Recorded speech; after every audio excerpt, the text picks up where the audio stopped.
शान्तकारं भुजगशयनं पद्मनाभं सुरेशं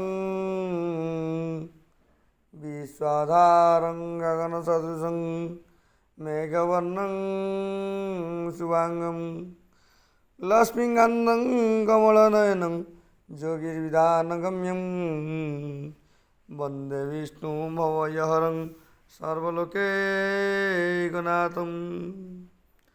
ओं सर्वमंगल्य शिवे सर्वार्थसाधिके शरण्ये त्र्यंबके गौरी नारायणी नमस्तुते। जय जगन्नाथ, जय माँ मंगला। नमस्कार बंधुगण, मु दीपक आचार्य आपण मानक स्वागत जनाऊँगी।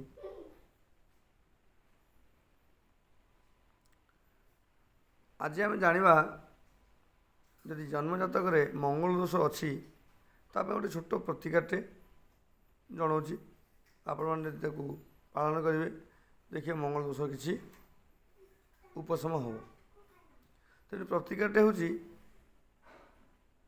आपण कौन एक शुक्लपक्ष स्टार्ट करेंगे। शुक्लपक्ष मंगलवार दिन हाथ में एक मुठा मसूर डाली ने ये प्रतिकार 43 दिन पर्यंत लगातार करेंगे।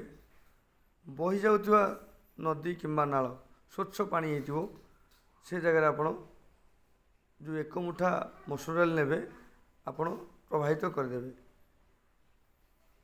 शुक्लपक्ष मंगलवार ठारू लगातार 43 दिन पर्यंत देखिए आपणकर मंगल दोष प्रतिकार मंगल दोषर जो असुविधा गुड़क हो कि उपशम हो एवं माँ मंगलांकर पूजा अर्चना करेंगे। देखिए आपण मंगल दोषर प्रभाव कमिज। जय जगन्नाथ, धन्यवाद।